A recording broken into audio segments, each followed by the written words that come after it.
Sunday, November 17, 2024. I'm Anthony Davis. Welcome to the Weekend Show, where we make the time to consider the news of the week. You can support my work and independent journalism at patreon.com/5 Minute News. Our guest today is a former public school teacher who ran for re-election as a Democrat to the Texas House of Representatives, representing District 50. He won in the general election on November 5th this year. James Talarico, welcome back to the Weekend Show. Thanks for having me back. Congratulations, first of all. Thank you. That's some good news in this political landscape. And whilst you, James, were successful in your district in Texas, the result wasn't as positive for the Democrats across the country. Let's start by discussing how much of the result of the presidential election do you think was down to disinformation versus an actual reckoning of what America maybe has become under Trumpism, or maybe has always been? Well, I'm trying in these days after election night to avoid overlearning lessons and underlearning lessons. My political awakening happened after 9/11. I was 12 years old, and in the wake of that horrific tragedy, I became much more politically aware. I got involved in the anti-war movement when I was in high school. I remember participating in a march against the Iraq War here in Austin, Texas, on the South Congress Bridge. It was full of people the night before George W. Bush invaded Iraq. And I remember on election night in 2004, after that immoral, illegal war, George W. Bush won the popular vote. It felt for Democrats and for those who love democracy, it felt like a serious defeat, and it was a serious defeat.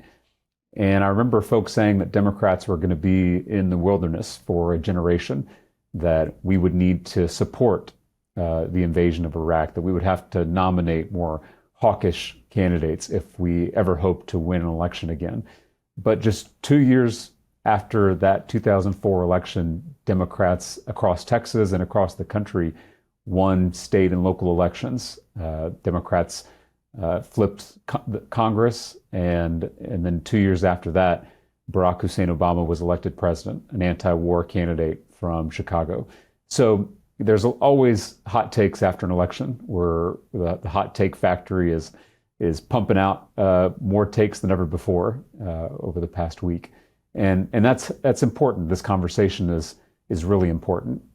It's critical that we as progressives, we as supporters of democracy, look inward and take stock of what needs to change for us to start winning elections again across the country.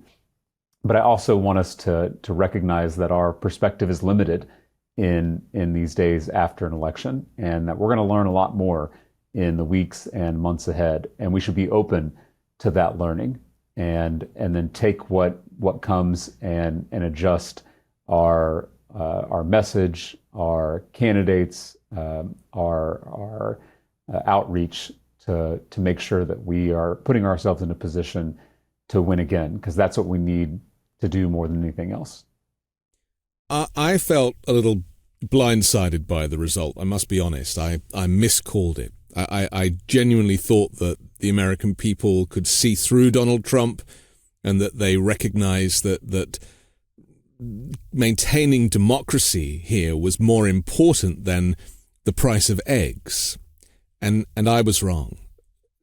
How did it kind of play out for you? Were you convinced that Harris was looking towards a big win, or obviously in Texas it's a very different story for you. So do you feel like you were living in a liberal progressive reality, or the alternative? Well, I knew that the election was going to be close, and I knew that we were running in a tough environment, as has been stated in these last few days. The phenomenon of incumbent parties losing across the world because of inflation and migration is well documented, and so we were running into the wind, and that's always a difficult place to be in an election cycle. So I knew it would be close. I think Vice President Harris ran a strong campaign with difficult circumstances, with limited time, and I think we all owe a debt of gratitude to Vice President Harris for stepping up to lead our party and advocate for democracy and for democratic values in that short window. But all the data suggested that this was going to be a close race, and it ended up being a close race. Donald Trump is going to win the popular vote by a little over a point. The results in the swing states were even closer. So it's important that we recognize how close this election was. Now, I do think we've got to find a way to make sure that our pro-democracy coalition is big enough to where we're not always within a point or two of losing to someone like Donald Trump. And we've got to build a much bigger and more sustainable majority if we're going to build on the American experiment in the years and decades to come. But this was a close race. It was closer than a lot of incumbent parties got in other industrialized Western countries. So there is that context is important, I think, to making sure that we don't overreact to the results on Tuesday night. We're starting to see quite a lot of regret from people that did vote for Trump, not knowing about some of these extreme policies, like wanting to shut down the Department of Education, for example, where they did feel that, they were voting for him because he was an easy candidate to vote for. Let's be clear. He's the kind of shiny object in the sky. And as time goes on and as his policies play out, and certainly as these cabinet appointments have been announced, a lot of Republicans, but also independent voters who went with Trump, are starting to think, did I do the right thing? Sure. For me, this is like echoes of Brexit in the UK, where there was an awful lot of buyer's remorse. Sure. How do you think that's going to play out in the coming months? Yeah, I know a lot of folks are filled with anger and are tempted by hopelessness. It's important to remember that politics is a lot like physics. For every action, there is an equal and opposite reaction. And the backlash to Donald Trump and his style of politics is already beginning. As you mentioned, we've seen him appoint a rapist to be our attorney general. We've seen him appoint a spy to be the director of national intelligence. We've seen him appoint a Fox News host to be the Secretary of Defense. We've seen him appoint an anti-vaccine conspiracy theorist to lead our health department. And so this is just the beginning of what promises to be a chaotic and corrupt administration starting in January. And so those of us who still believe in democracy and what it can achieve, we've got to be ready to channel that backlash into something productive. We've got to make sure that we are extending a hand of friendship to those who voted for Donald Trump last week, and make sure that we're inviting them in to join our big coalition, our big tent. And part of that, I think, is avoiding language like maintaining or defending or preserving democracy, because American democracy is a project. It's a promise, an unfulfilled promise. It's something that we are progressing toward. And we can't be in the habit of defending the status quo, because the status quo doesn't work for a lot of people in this country. It doesn't work for a lot of my constituents. And so I'm not interested in preserving anything. I'm not interested in defending anything. I'm interested in building on this democracy that we have so that it can truly work for everyone. And when I say democracy, I don't just mean a political democracy. I don't mean just voting in an election. I mean the ability of people to shape the lives they want in the time that they have on this earth. And that should span not just politics, but our economy and our culture and our ecology. Democracy is an expansive, exciting vision for what humanity can be. And so we can't get in the habit of defending the status quo. Democracy is all about upending the status quo and progressing to something better. I think if we remember that and truly chase that vision of what democracy can be for everyone in this country and everyone in the world, then I think we can excite people and show that democracy is not the problem but the solution, and the way out of our problems is not less democracy but more democracy. That I think is the key to moving forward within our coalition. I should just say, alleged rapist on the subject of Matt Gaetz. I don't want to get you into any trouble there, but you're absolutely right. I mean, the lineup for his picks has sent shockwaves through Washington, certainly the rest of the country, and much of the rest of the world.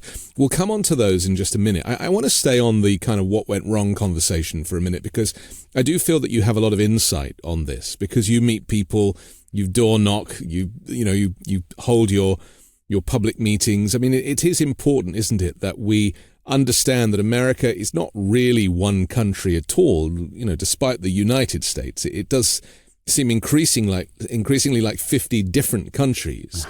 And that maybe offers me some solace when I look at this result, because I recognize that depending on where you live, you have a very different experience. For you in Texas, though, which obviously is a red state with a little dappling of blue, Austin, Houston, San Antonio, Dallas, Corpus Christi, these little glimmers of blue. You just named most of the places where all the people live.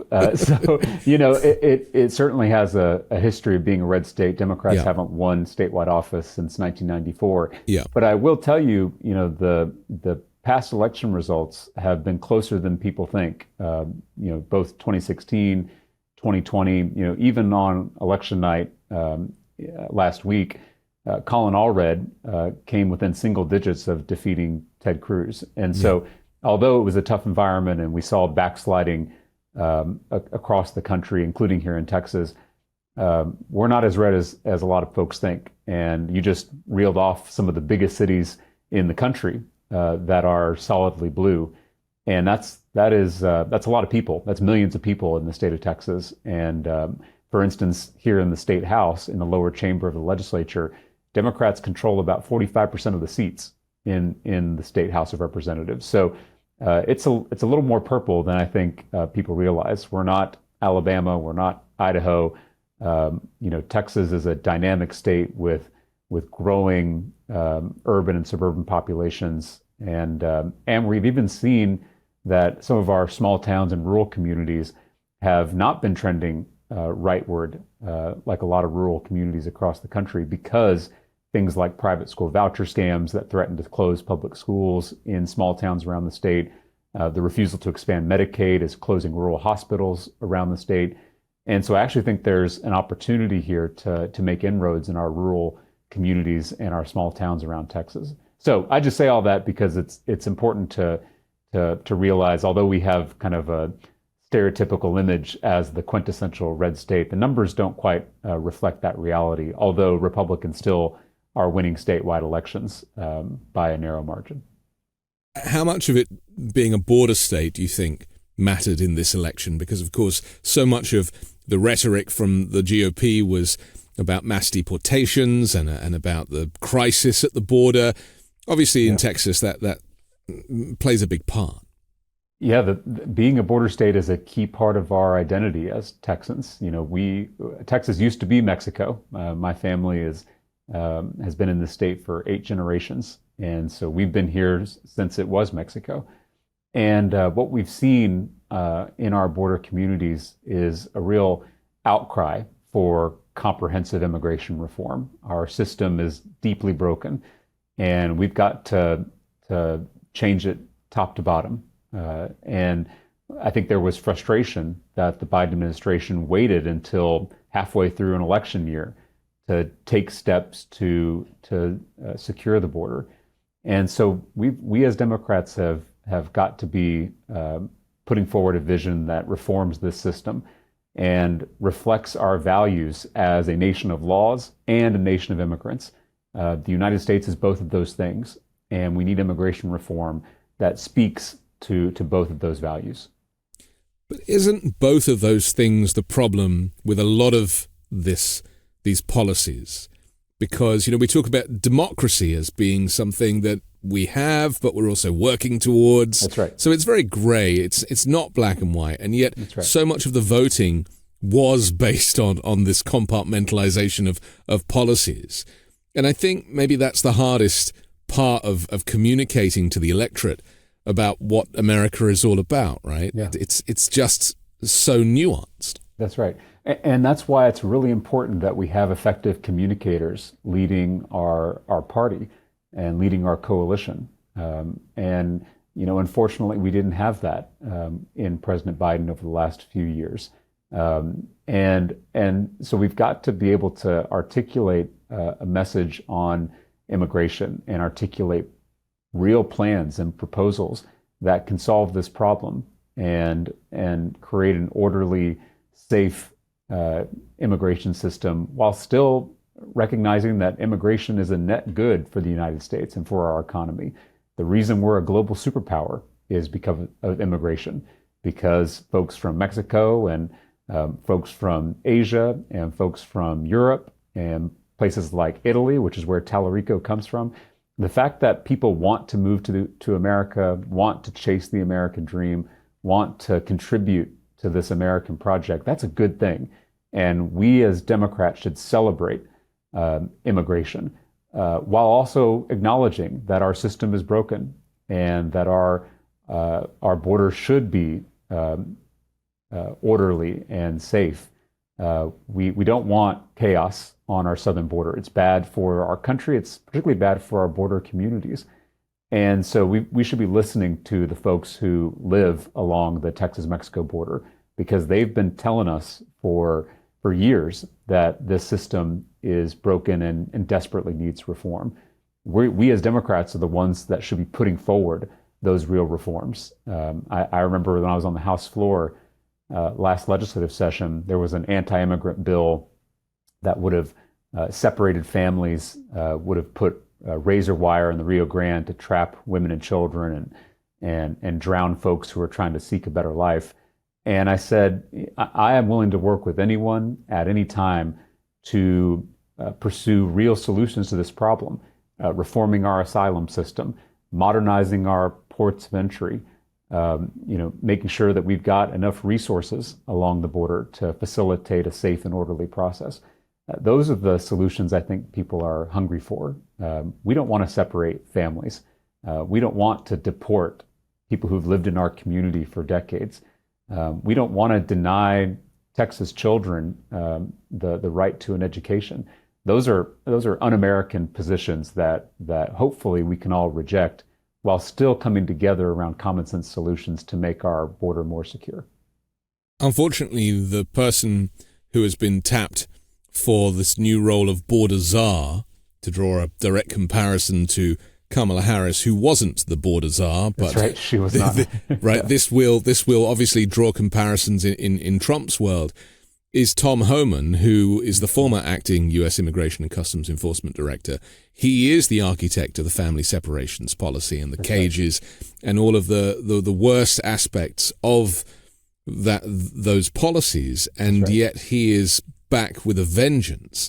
I mean, this really could turn out to be pretty ugly, couldn't it? Absolutely could. I was a public school teacher before I ran for office, and I taught on the west side of San Antonio, which is a beautiful, historic Mexican-American neighborhood.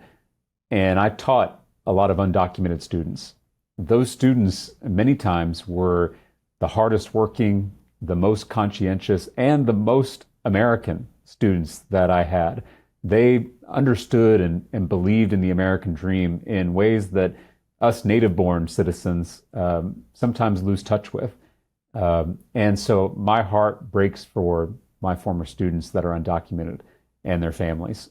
And I pray every night that the Trump administration will use restraint and will understand our values as a nation of immigrants and not violate people's human rights and break up families and break up communities. I fear that is what will happen, given the promises that have been made and the appointments that have already been made. But all we can do at this point is stay vigilant, get organized, and try to defend our neighbors and our communities when the Trump administration overreaches and violates people's human rights. The story you tell of these kids that you taught is something we never, ever hear, do we? It never crosses into the media. It doesn't get communicated at all that, firstly, that immigrants are human. That's right. Right? Because they're spoken about in such dehumanizing language. That's right. Even the phrase illegals I find completely offensive. Yeah. And yet that is the rhetoric. Do you think that to actually put faces to these titles would maybe be more helpful so that we actually got to know who these people are? Absolutely. And seeing ourselves in them, right? Right. My great-grandparents immigrated here from Italy, searching for a better life. And we should see our story in the stories of immigrants today who are coming here to contribute to the United States. Are there folks who are engaging in criminal and violent behavior? Yes, and those folks should be dealt with. But the studies are very clear that undocumented immigrants commit crimes at far lower rates than native-born Americans. There are exceptions, of course, there always are, and those exceptions are oftentimes used by politicians to divide people, to gin up anti-immigrant sentiment so they can win an election. But the data is very clear that most undocumented folks, most immigrants in this country are not committing crimes, but are contributing to our economy. If you want to see inflation get a lot worse, you deport the hardworking immigrants who are picking our fruit, packing our meat, building our highways, building the buildings that we work in. That'll be the fastest way to derail the American economy. Our economic miracle here in the United States is built off the backs of undocumented immigrants. They came here because our economy invited them here. And so until we have that honest conversation about immigration, we are going to continue to lose to demagogues who use immigrants and dehumanize immigrants in order to win elections. Which they always have. And nothing new. Nothing new. We saw it with the Irish, saw it with the Italians, we saw it with the Chinese, and we're seeing it today with Mexicans and Central Americans. And again, this is not saying that we don't need dramatic reform to our immigration system. This is not saying we don't need a secure southern border. It's not saying we don't need a safe and orderly process to know who's coming into our country. We as Democrats should be the first to say that government needs to work. We are the anti-chaos party, and we need to proudly say that, while still acknowledging that our country benefits from immigrants who come here to contribute to the American economy. Both things can be true, and we've got to speak to both of those facts if we're going to start winning elections again. I don't believe it was really said enough that Trump vetoed the immigration bill. That, to me, is obviously a big part of this, that there was bipartisan agreement. There was a huge amount of funding, especially for judges who were looking at these immigration cases, and yet Trump blocked it because he didn't want Joe Biden to have a win. I mean, that is massive, isn't it? And yet, again, people kind of didn't really recognize that was a thing. And illustrates the entire problem with this debate. People like Donald Trump and Governor Greg Abbott, they want the problem more than they want the solution, because they can campaign on the problem. They can stir up people's anger about the problem. But if Americans really want a solution to our immigration system, then we've got to start talking about things that can actually fix this. And that is things like more immigration judges, more border patrol, modernized ports of entry so we can detect fentanyl when it comes through the ports of entry, which, by the way, 93% of the fentanyl that gets into this country comes through the ports of entry. And because we don't have the technology to detect it, it's getting through and killing Americans. There are real solutions that we could pursue in this issue area. But I think politicians on the right don't want solutions. They want the problem, because that's how they win elections. We have to take a quick break, but I want to come back and look at some more of these appointments that Trump has made and see how it kind of might change the face of America. We'll do that next here on The Weekend Show. And now a message from me to you that comes from the heart, and I'm talking about the actual heart. Yes, the makers of Superbeats Heart Chews believe the cardiovascular system is the force that unlocks the best parts of life, and your heart is at its center. Paired with a healthy lifestyle, the antioxidants in Superbeats are clinically shown to be nearly 2 times more effective at promoting normal blood pressure than a healthy lifestyle alone. I, personally, want to be around for my kids for many, many more years, and it's great to know that I'm doing something good for myself every day. Cardiovascular health matters because it connects your heart to every part of your body, trusted by cardiologists right across the country and real people like you. The #1 doctor, pharmacist, and cardiologist recommended Beat brand for cardiovascular health support and the clinically studied ingredients to help you support your cardiovascular health. Superbeats are a convenient way to support healthy blood pressure with no pills to swallow, no ingredients to mix or prepare, just simple, plant-based active ingredients. Power the moments your heart beats for with Superbeats Heart Chews and get 15% off and save even more on bundles using code WEEKEND at getsuperbeats.com. That's getsuperbeets.com and use code WEEKEND. I'm excited to tell you about Moink. That's Moo plus Oink. Moink is a meat subscription box company on a mission to fight for the family farm. They're located in rural America, run by an 8th-generation female farmer. Their animals are raised humanely, their employees are paid a living wage, and the quality of their product is better than anything you'll find in a store. Moink delivers grass-fed and grass-finished beef and lamb, pastured pork and chicken, and sustainable wild-caught Alaskan salmon straight to your door. Moink farmers farm like our grandparents did, and as a result, Moink meat tastes like it should, because the family farm does it better, and the Moink difference is a difference you can taste. Unlike the supermarket, Moink gives you total control over the quality and source of your food. You can choose the meat delivered in every box, like ribeyes to chicken breasts, pork chops to salmon fillets, and much more. Plus, you can cancel any time. Moink is helping to save rural America. Join the Moink movement today. Keep American farming going by signing up at moinkbox.com/weekend right now. And listeners to this show get free hot rolls in your first box. The best hot rolls you'll ever taste, but for a limited time. Spelt MOINK box.com/weekend. That's moinkbox.com/weekend. We're back on the Weekend Show with James Talarico.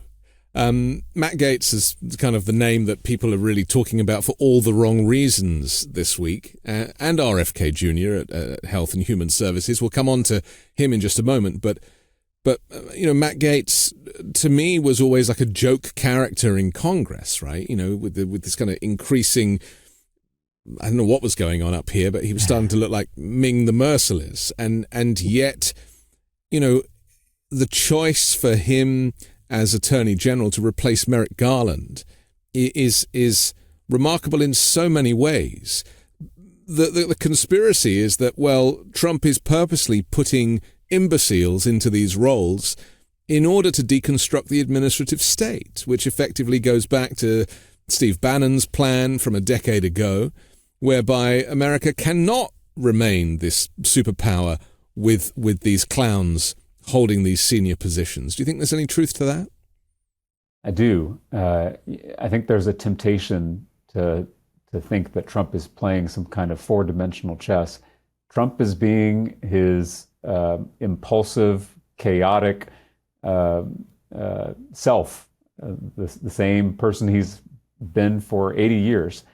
And we have to take that seriously. Some of us are trying to convince ourselves that maybe he doesn't actually mean what he says. Maybe he's actually not going to follow through on his promises to use the power of the state to persecute his political enemies. We've got to take him at his word. And I think these initial appointments, just in a few days after election night, are indications that he intends to follow through on his dangerous promises. Matt Gaetz being at the top of that list. So we've got to we can't afford to normalize this. In a lot of ways, election night was normal, meaning when there's global inflation, you're going to see a backlash to the incumbent party. That's a normal dynamic of politics. And then there are a lot of ways that this was not normal. The fact that there was a twice impeached insurrectionist regaining power, someone who tried to commit a coup on January 6th, 2021, that's not normal.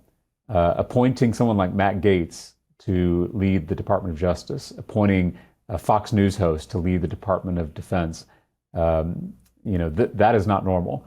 And so we cannot afford to become complacent and to normalize this behavior. We've got to muster the energy to stay outraged and communicate with our fellow citizens about the dangers that lie ahead. But there are some people that loved the fact that he was an insurrectionist, and they love the fact that he was an adjudicated rapist or is an adjudicated rapist, and then they love the fact that he's a business fraudster and that he's a convicted felon. In fact, James, those are the reasons why they voted for him. And that is this kind of living in the upside down bit that I think a lot of us who sit in a more kind of progressive space cannot get our heads around, because, we believe that the rule of law is essential and important. That used to be something that the GOP always talked about, right? But they've just elected a completely lawless individual to be the president, and so that kind of changes the rules all over. Well, I live and work with Republicans every single day here in the state of Texas, and in my job as a legislator. And so I don't get to sit in a progressive space like some of our friends in the coalition.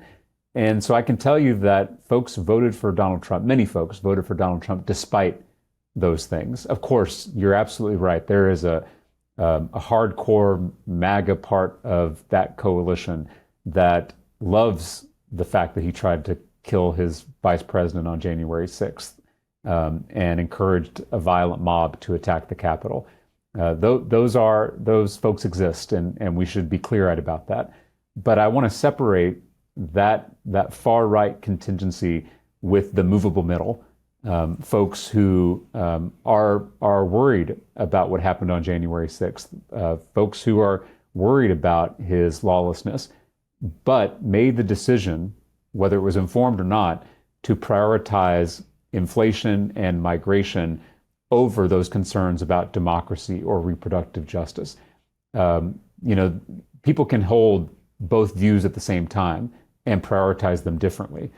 Those are the folks that we've got to reach. Those are the folks we've got to invite back into our coalition if we are going to save and build on the American experiment in the 21st century.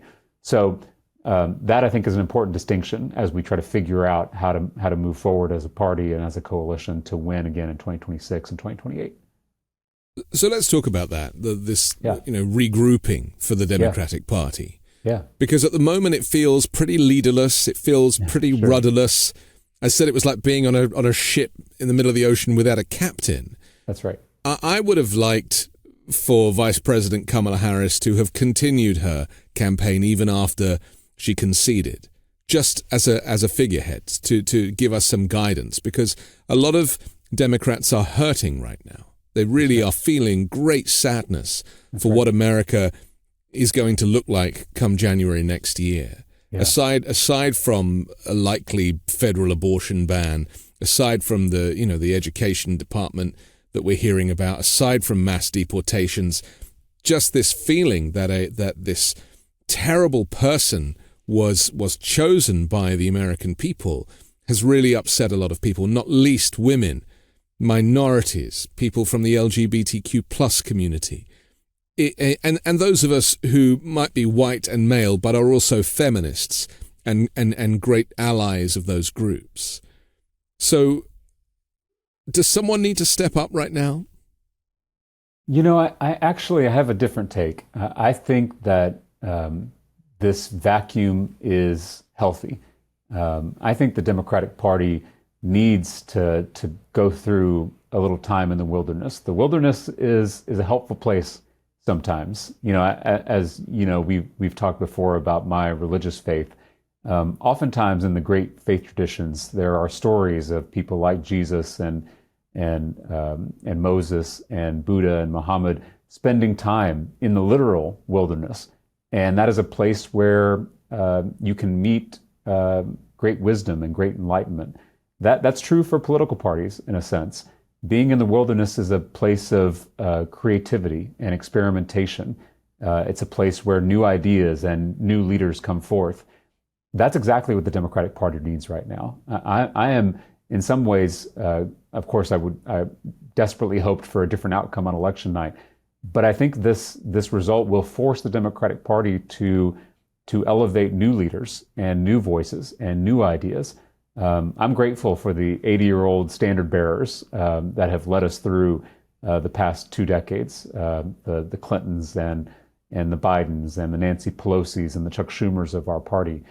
But I think we're ready to move on from that. I think it's time for a new generation of leadership to take the reins. And the only way we can truly do that is to have a time of disruption, a time in the wilderness to experiment and find new energy. So I actually think this is a healthy time. Grief can be fertile soil. If you just think about it, if your listeners think about it, most of the songs and the art that you find the most moving, most of that was born out of times of despair and darkness. I always think about the word emergency. The root of that word is emerge. Something comes out of times like this. There is hope in that darkness, and it's something we should embrace as a party over the next few weeks and months. You see, even a sermon can be helpful in times right. like this. We all need a sermon. Because I'm very much in Superman's fortress of solitude. Sure. And maybe that's where we need to, as you say, remain for a short time. That's right. You can learn a lot in the fortress of solitude. Right. Yeah. So let's talk about the leadership of the Democratic Party, because, you mentioned some of the kind of elder statesmen and women. Sure. Yeah. But there is a lot of talk about the fact that it's time for new blood, and that people like Chuck Schumer should not be continuing. Nancy Pelosi was re-elected, and there is a lot, and she was the architect of arguably of Joe Biden stepping down and stepping aside for Kamala Harris's run. So there is a lot of great new blood coming through, isn't there? We have some really amazing people who are in the Washington orbit, not least Hakeem Jeffries. So who do you think has the skill set and the energy to step up? And I want to make clear, Nancy Pelosi is one of the most successful legislators in American history. So this is nothing to denigrate the accomplishments of and our fundraisers as well. That's right. Yeah. And I believe that Joe Biden has an impressive legislative agenda that rivals that of LBJ and Franklin Roosevelt. And I think with time we will appreciate exactly what Joe Biden has done for this country. So it's really important that we honor our elders in the party and what they've done for this country. That said, I think they would probably be the first to admit that we need new and exciting energy from a new generation. And so, I see, a lot of exciting candidates from around the country. People like Raphael Warnock in Georgia really excites me for how people of faith in the Democratic coalition can start to talk explicitly about their faith and their values. Obviously, Secretary Pete Buttigieg is someone that I look up to and think is an excellent communicator. People that are even younger than that, millennials and Gen Z at the state and local level are really exciting to watch. And I hope that they get an opportunity to have their voice heard by a national audience in the years to come. So this is an exciting time. It's certainly a scary time, and things are going to get bad, and people are going to get hurt. But I want to recognize that in that darkness, something new can be born, and we should encourage that and not avoid the discomfort that comes from being in the wilderness. Let's talk for a moment about your faith and Christianity in America, because we've spoken before about Christian nationalism and trying to make a clear separation so people understand the difference. But again, like the other things we've been talking about, borders or democracy or immigrants. It's like nothing is black and white. But there is an ascendant fundamentalist religious movement whose leaders believe that the United States is a Christian nation and the Constitution is based on the Bible and that Christians are called to take over the government. And they have found an ally in Donald Trump, who is not a religious person, as we know. And so this movement, this growing movement that believes that Trump is fighting a spiritual war against demonic forces within the US. And he even said in his acceptance speech that God spared my life, and that he was to restore America to greatness with that kind of offering. I mean, there's a lot of crazy stuff going on, isn't there? So how do we understand that kind of separation between moderate Christianity and religious extremism? Well, we could spend a whole podcast talking about this, and I got all the time in the world. And you and I have spoken at length about this. It's such an important topic, maybe the central topic to talk about when we're trying to understand this new fascism in America. There's an old saying that when fascism comes to the United States, it'll be wrapped in the flag and carrying the cross. One thing I think is important to recognize is that this is nothing new in human history. It's nothing new in Christianity. 300 years after Jesus was executed by the Roman Empire, Emperor Constantine made Christianity the official state religion of that very same empire. So the powers that be have always tried to domesticate and manipulate Christianity for their own ends. And this is true across traditions. You see Hindu nationalism on the rise in India. Obviously, we know what Islamic extremism can do in the Middle East. Folks who pervert these beautiful religious traditions to consolidate their own wealth and power is not a new phenomenon, but it is one that we need to confront directly. Jesus gives us an important teaching, which is that before you take the splinter out of your neighbor's eye, you need to take the log out of your own. It's a helpful teaching because it encourages self-reflection. And I think it's important for those of us on the pro-democracy side.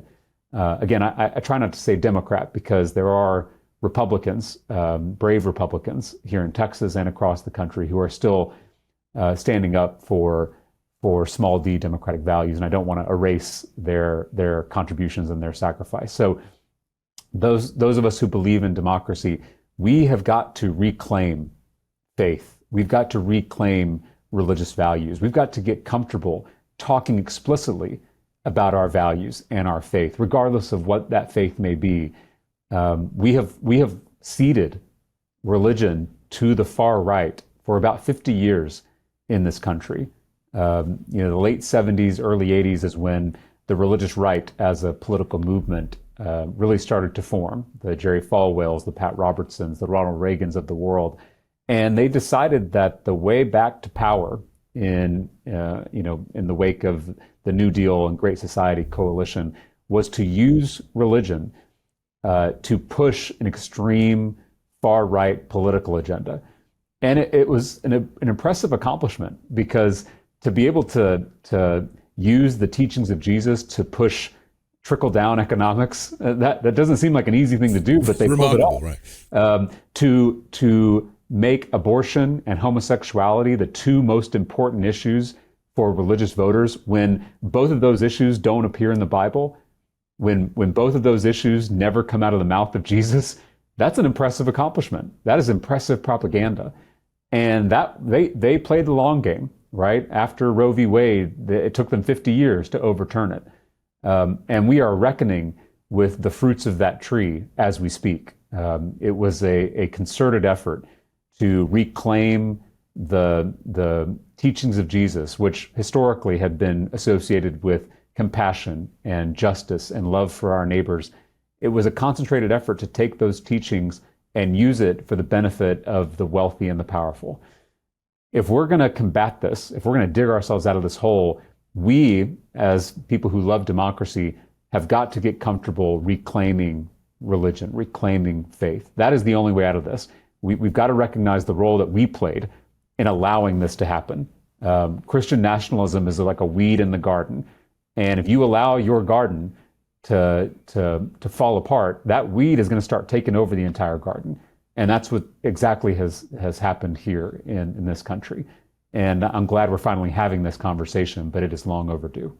I mean, a lot of this goes back to Steve Bannon's original plans. I mean, he really says all the quiet parts out loud and has never not told us what he planned. And in fact, Vice President Harris said about Project 2025, I can't believe they wrote that stuff down. But the plans floated by Christian nationalist leaders include, as we've said earlier, the abolition of the education department, which they see as a threat to faith-based learning. Same for the Center for Disease Control and Prevention. They want LGBTQ plus literature, especially anything referencing transgender people classified as pornography, part of a book banning campaign that has already led to hundreds of books being taken out of school libraries, and some even seeking the death penalty for women who have abortions. I mean, this is medieval by any strength of the imagination, and yet this is what people just voted for. That's right. You mentioned earlier that Donald Trump is not religious, and I feel like that is apparent to anyone who has watched Donald Trump over the past few years. I'm not even sure he's ever opened a Bible, even the Bibles that he has branded and sold himself. Maybe he's opened it to sign a copy for someone, but I doubt he's ever actually read Scripture. But Donald Trump is surrounded by religious extremists. And if we know anything about Donald Trump, it's that he's transactional to his core. And as long as those religious extremists give him power, he'll give them their policies, just like he did when he overturned Roe v. Wade. You know, in Project 2025, they are talking about a national ban on abortion. They're talking about banning contraception and IVF. Some of the authors of Project 2025 have talked about banning what they call recreational sex. And so, in my view, this is the Christian Taliban. They are perverting my beloved religious tradition and using that to subvert our American democracy. For those in blue states, Project 2025 is theoretical. But for those of us who are living in red states, Project 2025 is already here. It's happening in places like the Texas legislature. They're testing these ideas in red states before they take them nationwide. So as a legislator here in Texas, I can tell the rest of the country what's coming. A bill to force every teacher to display the 10 Commandments, which we saw here at the Texas Capitol. A bill to replace school counselors with untrained, unsupervised religious chaplains, which we saw here at the Texas Capitol. A bill to defund neighborhood public schools to subsidize private Christian schools. And most recently, what we saw here in Texas was a new state curriculum that teaches Christian Bible stories as historical fact to our youngest students. You know, the right is fond of saying that education is the goal, not indoctrination. I have to agree. Schools are about education, not indoctrination. What you're seeing from the far right, what you're seeing in Project 2025, is classic indoctrination of our youngest kids. And all of us should be outraged, whether you're a Christian or not, whether you're religious or not. This should offend our values as Americans, and it should offend our values as people of faith. My faith teaches me to look out for the least of these, to love my neighbors regardless of their religion, their race, their gender, their sexual orientation, their immigration status. And so I find these bills not to only be un-American and unconstitutional, but also deeply un-Christian.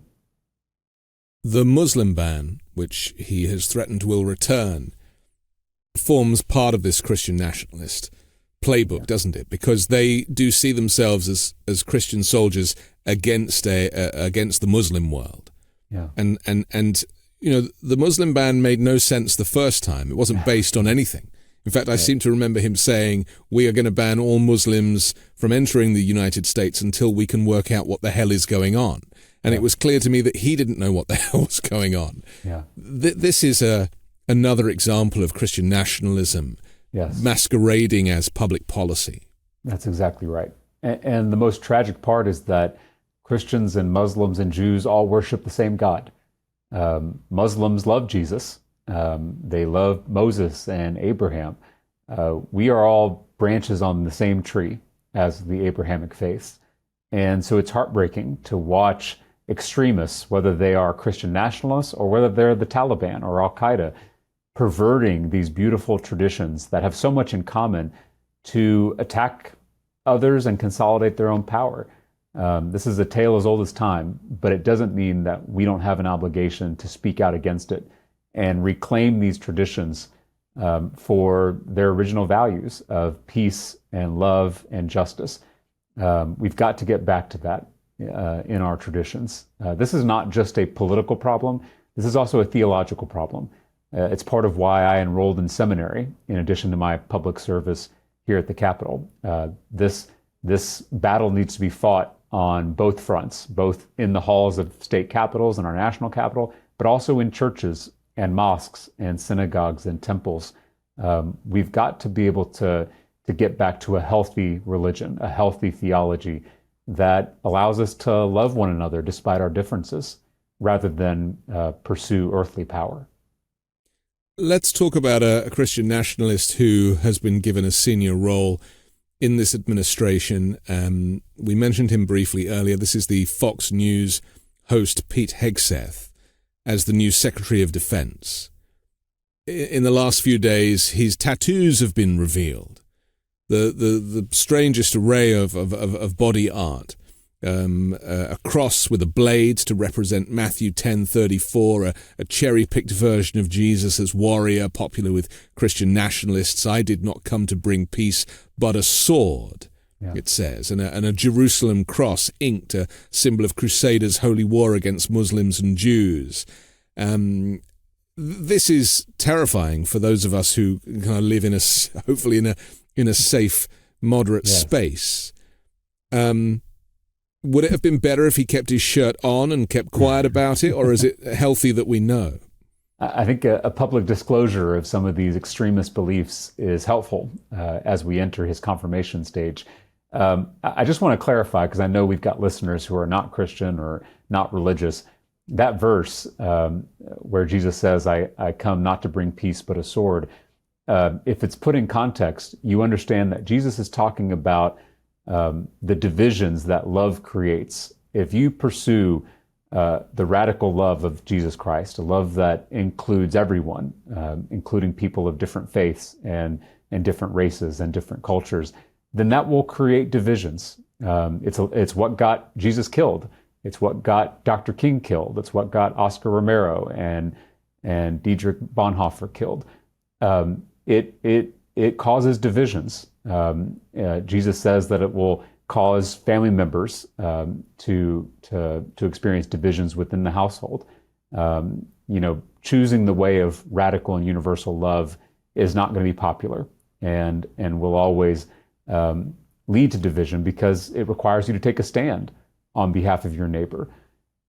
So the fact that some people would take that metaphor of a sword to mean literally a weapon, the kind of weapons that Jesus explicitly told us to put away, right? Jesus tells us to put away our swords.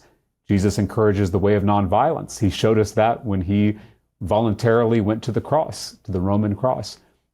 It's a fundamental misunderstanding of Scripture and a misuse of Scripture.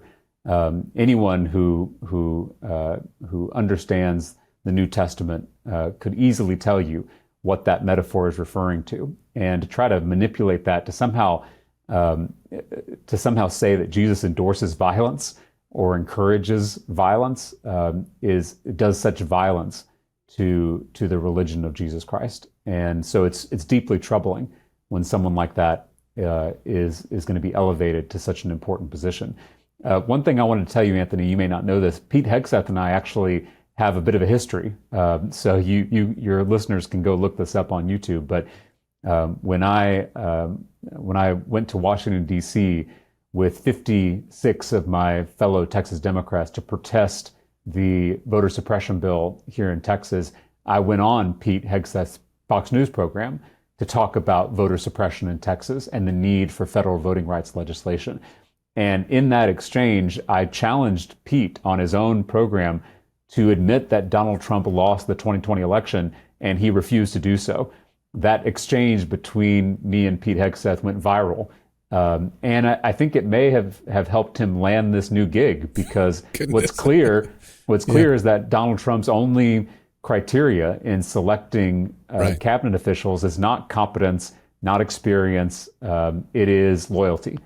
And so when Pete Hegseth, in the interview with me, refused to acknowledge the fact that Donald Trump lost the election, that proved his ultimate loyalty to Donald Trump. And that may be why he's being appointed Secretary of Defense. So I'm not sure how I feel about my own small role in Pete Hegseth's ascendancy, but it doesn't make it any less dangerous. But what's also interesting is how damaged individuals have to be to accept a role that they are wholly unqualified for. That's right. So you or I would go, no thanks, we don't have the experience. Right. We don't want to handle a $900 billion budget or 2.5 million employees. It's out of our league. Get a military general, get somebody who has the experience and the know-how and understands the theater of war. But this guy who was briefly in the military and, as you say, is a Fox News weekend host, is like, bring it on. Yeah. I mean, that is interesting to me. Well, I think Donald Trump and those around him care about one thing, and that is power. They don't care about service. They don't care about their neighbors. They care about accumulating wealth and power for themselves. And so this is in alignment with that worldview. And it's one that we've got to challenge directly. We sometimes in our politics get too focused on the personalities, and we pay too little attention to the toxic ideas that underpin so many of these political figures. And so the worship of power is essential to understanding Donald Trump, understanding Christian nationalism, and we've got to get back to a place where elected officials are focused on serving others and putting other people first. That's exactly what my faith teaches me to do. The greatest among you will be a servant, will be those who are a slave to others. That's exactly the kind of spirit that used to characterize elected officials in this country, and that is no longer the case, unfortunately. We have to take another quick break, but I want to come back and have a kind of holistic conversation about how we kind of cope with the next administration and what's next for the Democrats. We'll do that next here on The Weekend Show. Lomi might just be the smartest appliance I own. It's like having an eco-friendly assistant that handles all my food waste. Lomi lets me turn my food scraps into dirt with a push of a button. It's a countertop electric composter that takes my waste and transforms it into nutrient-rich dirt in less than 4 hours. I run it while I sleep, just like my dishwasher. No more smelly bins, and it's so quiet you barely notice it's running. Since I got my Lomi, I'm taking out way less garbage. I used to struggle with 3 full bags of trash every week. Now I'm down to just 1. What I love most is how much waste I'm keeping out of landfill. Less trash means less methane, and with Lomi, I'm turning that waste into nutrient-rich dirt that my plants absolutely love. If you're ready to start making a positive environmental impact and make cleanup a breeze. If you're ready to start making a positive environmental impact and make cleanup a breeze, Lomi is exactly what you need. Head over to lomi.com/weekend and use promo code WEEKEND to get $50 off your Lomi. That's $50 off when you go to lomi.com/weekend and use promo code WEEKEND at checkout. Say goodbye to food waste and hello to a cleaner, greener kitchen with Lomi. And with the holidays coming up, Lomi makes the perfect gift for someone on your shopping list. When you think about businesses that are selling through the roof, like Alo or Allbirds or Skims, sure, you think about a great product, a cool brand, and brilliant marketing, but an often overlooked secret is actually the businesses behind the business, making selling and for shoppers buying simple. For millions of businesses, that business is Shopify. Nobody does selling better than Shopify. And the not-so-secret secret, with Shop Pay that boosts conversions by up to 50%, meaning way less carts going abandoned and way more sales going... So, if you're into growing your business, your commerce platform better be ready to sell wherever your customers are scrolling or strolling, on the web, in your store, in their feed, and everywhere in between. Businesses that sell more sell on Shopify. Upgrade your business and get the same checkout that Allbirds uses. Sign up for your $1 per month trial period at shopify.com/weekend, all lowercase. Go to shopify.com/weekend to upgrade your selling today. Shopify.com/weekend. We're back with Representative James Talarico. I'm Anthony Davis. This is The Weekend Show. So as we come to terms with this result, I think for a lot of people it hasn't really kind of maybe kicked in that it is a reality. I mean, Kamala Harris's slogan was, "We're not going back," and yet that is precisely what is going to happen to America come January, mid-January. And so we can talk from a spiritual perspective as well, because I always find this so interesting. And I'm not a person of faith myself, as you know, but, I like you, I'm so open to anything that helps. And I think, we all subscribe to some kind of higher power, no matter how you name it or define it. But we're going to need a lot of help in the coming months and years, aren't we? Because some have argued that Trump will redesign our political system, our constitution, so that we might not even get the chance to vote again, as we have traditionally. Is it that bad, or can we kind of hold on to some remnants of democracy? It might be that bad. And the fact that there is a less than zero chance that it could get that bad should be alarming. Yeah. And we've seen this in countries around the world. Bolsonaro in Brazil. We've seen it with Viktor Orban in Hungary. We've seen, Vladimir Putin in Russia. What's important to remember is that these countries didn't stop being democracies overnight. It wasn't some cataclysmic, violent event. It happens gradually. One day you wake up and you're no longer living in a real democracy. It doesn't mean they don't vote. People in Russia vote. It's been rigged to where there's no opposition, and Vladimir Putin wins every election. And so it's a democracy in name only. That's what we may be headed toward. We have to take that possibility very seriously, because Donald Trump has already shown a disdain for our Constitution, including the most central parts of that Constitution, like the peaceful transfer of power. And you saw just days ago that Donald Trump was making suggestions that he may try to run again for a third term. We can't underestimate the willingness of Donald Trump to do even more violence to our Constitution. So I want to be clear-eyed about that. I don't want to be an alarmist, but I also want us to be realistic about the threat that we may be facing. To answer your first question about how do we sustain ourselves in this long fight, you brought up spirituality, and I think this is central. This is key. You said, Anthony, you're not a person of faith, but obviously you do put your faith and your trust in something. You're committed to this public service. I believe this podcast is a form of public service. Well, I did put my faith in the American people. That's right. Well, and that's right. And that's why it's important to put our faith into something a little deeper, because people will always disappoint. And that's me included. I'm a finite, flawed human being, just like the rest of us. And I will always disappoint others, unfortunately. I wish I was perfect, but I'm not. So we can't always put our faith in each other. We've got to put our faith into something a little deeper than that. And whether you call that God, whether you call it the cosmos, whether you call it love or justice, that's where we've got to root ourselves. And if you're watching this program and you do not belong to some kind of community that is rooted in that deeper well of love and compassion, then I encourage you to find that. It doesn't have to be a church, it doesn't have to be a synagogue or a mosque or a temple. It can be a yoga group. It can be a book club. But find yourself a community of other people where you can wrestle with ultimate questions, not questions about what's going on in the news or how do we win this next election. Those are important questions, they are.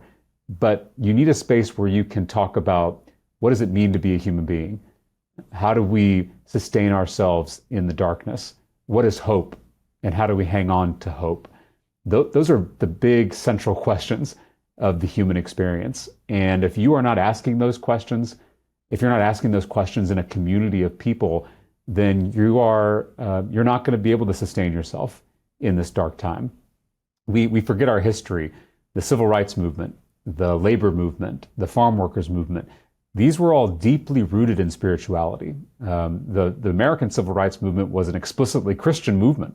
All the leaders, including Dr. King, were Christian ministers. And the church, the Black church, was the center of community organizing and community transformation and sustaining themselves, even though their churches were being bombed and their children were being killed. They were able to sustain themselves through that darkness because they were rooted in something so much deeper than the day-to-day news cycle. That needs to be done in community. In our kind of Western, individualized, atomized culture, there's a tendency to think that you can do spirituality on your own as a private individual. But I think human history proves otherwise, that you need to be with other people because things get difficult and we've got to rely on one another in community. So that would be my advice to those who are watching. If you don't have a community like that, or maybe you haven't been to a community like that in a while, maybe use this opportunity, this time in the wilderness, to reconnect with those deeper roots, because that's the only way that we can sustain action when things get difficult. I knew you'd be the right person to ask that question to at this moment in time, and I'm grateful for the answer. People is a wonderful solution to this, isn't it? This idea that a sense of togetherness and feeling like we are not alone.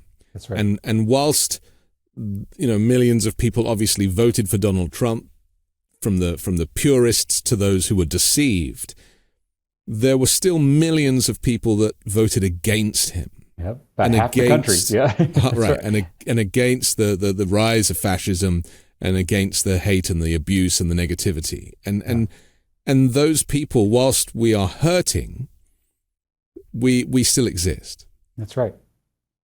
And it's important to realize that the majority of Americans did not vote for Donald Trump. We're still counting the final votes out of some of the Western states like California, but it is already clear that Donald Trump will win with less than a majority. And so I hope that is comforting to folks, that a majority of this country did not vote for Donald Trump or his vision for America. Now, I'd like to get to a point where we are not in danger of someone like Donald Trump winning an outright majority. I think he is way too close to winning an outright majority, and clearly it was enough to win the Electoral College and win the popular vote, and that should be unacceptable in the United States of America. So we've got a lot of work to do. We've got to go inward and do some serious self-reflection and listen to the folks who didn't vote with us this time. Mr. Rogers has this saying that the first act of love is listening. That's true in my relationships, in my personal life. I'm sure it's true for you, Anthony, in your relationships. That needs to be true in our political relationships too. There is a tendency right now to see our neighbors as our enemies. Donald Trump promises to destroy his enemies, but my faith teaches me to love my enemies. And when you love your enemies, you enter into a relationship with them, a true relationship, where you can listen, you can learn, and you can ultimately come together. And that enemy is no longer your enemy. They become your friend and your neighbor. That's the kind of transformation we need to be after if we're going to come back from this. It's very tempting to write people off. It's very tempting to say that others are irredeemable. But that is not a way to to live in a democracy, and it's not a way to win. A loving stance is a winning stance. I know it's easier said than done, but it is the only way out of this. And so I would encourage you and your listeners to stay in relationship with people who voted the other way. Listen, learn, and start to rebuild that trust so that we can save and build on this American democratic experiment. Let's explain the Electoral College result for those who don't quite get it, because it is very complex, right? Trump has won 312 seats to Harris's 226. Yeah. He is using these numbers to claim that he has a mandate, a clear mandate, in his words, to enact all of these horrific anti-democratic policies that we're about to have to deal with. What you're saying is that he did not win in a landslide as he claims. That's right. So just explain to people who are still kind of wrestling with this how that works. Well, math can be tricky, as we all know. And of course, that was an impressive Electoral College win. But you can get an impressive Electoral College win by narrowly winning several swing states. In this case, Donald Trump was able to win all 7 of the critical swing states, but he won them by tiny margins, 1 or 2 or 3 points. And so it can be an incredibly close election, which this one was. Donald Trump is going to win with 49% of the vote, which means the majority of Americans voted for someone else. And he beat Kamala Harris in the popular vote by only a little over a point. So this was a small win, but it led to a large Electoral College win because these swing states are winner take all. So you can win with 50% of the vote and take all of the Electoral College votes from a certain state. So that's why the math can be a little tricky. I tend to look at what is the popular vote margin. How did most Americans vote? That, to me, is the instructive data point. It's not how many states did you win narrowly? It's how many votes did you win nationally? And in that case, we have to recognize this was a very close election in a very difficult political environment. And to me, that doesn't add up to a decisive mandate. How should people handle, you talk about people coming together, even with people who voted for the other side. Right. But how should people face off with people who are really like rubbing their noses in it? Because it's hard to manage. There's a lot of rhetoric floating around, and the discourse is such, it's like, you guys, you're living in a fantasy world. That's not what America wants. And now we have our true king. And obviously that is hard for people to deal with. And we're seeing this even within families, even at the breakfast table. Yeah. What advice would you have for people who are actually facing these types of criticisms and these gotcha moments head on? First, I should acknowledge this is very difficult work. It is not easy. I have family members that voted for Donald Trump. I have friends who voted for Donald Trump. And that vote, whether it was done enthusiastically, whether it was done because of our media ecosystem and disinformation online, regardless of why it was done, that vote will have consequences. It'll mean that my former students on the west side of San Antonio who are undocumented may be deported. Their family members may be deported. It'll mean that women across the country are denied their basic human right of bodily autonomy. It'll mean that healthcare is stripped from millions of Americans. It'll mean that billionaires are getting tax cuts at the expense of working people. And it may mean that our fight against climate change is moving backwards, and our planet will become unlivable in the generations to come. So that vote has very real and deadly consequences for our neighbors. We should not discount that. We should not sweep that under the rug. We should see it. We should confront it face to face and be honest about it.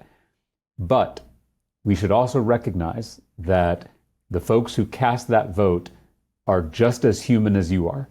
We are not that different from our opponents. I promise you, if I watched Fox News all day long, if I fell down right-wing YouTube algorithmic rabbit holes, I probably would have voted for Donald Trump too.